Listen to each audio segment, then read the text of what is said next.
لا الہ الا اللہ لا الہ الا اللہ۔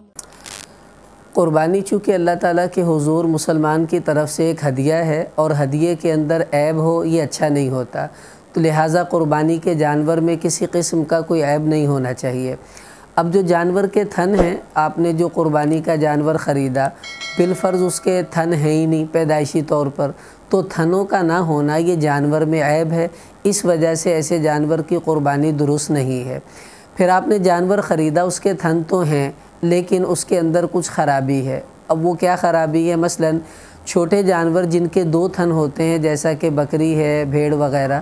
تو اب ان کے اندر آپ دیکھیں کہ اگر اس کے 2 تھنوں میں سے ایک تھن بھی کٹا ہوا ہے یا خشک ہے اور اس سے دودھ وغیرہ نہیں آتا تو یہ عیب ہے، اس وجہ سے ایسے جانور کی قربانی نہیں ہوگی۔ چھوٹے جانور کے دونوں تھنوں کا ہونا اور صحیح ہونا یہ ضروری ہے۔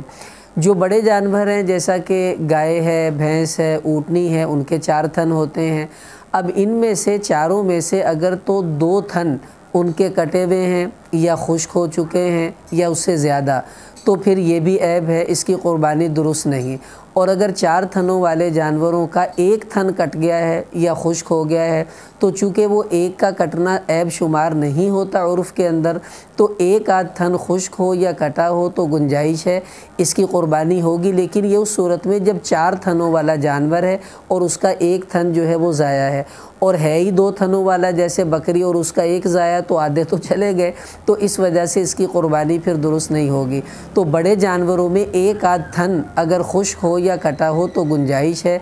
2 یا زیادہ ہو تو گنجائش نہیں، اور چھوٹے جانوروں میں 1 تھن بھی کٹا ہوا ہے یا خشک ہے تو کوئی گنجائش نہیں، ایسے جانور کی قربانی نہیں ہو سکتی، آپ کو دوسرا جانور خرید لینا چاہیے۔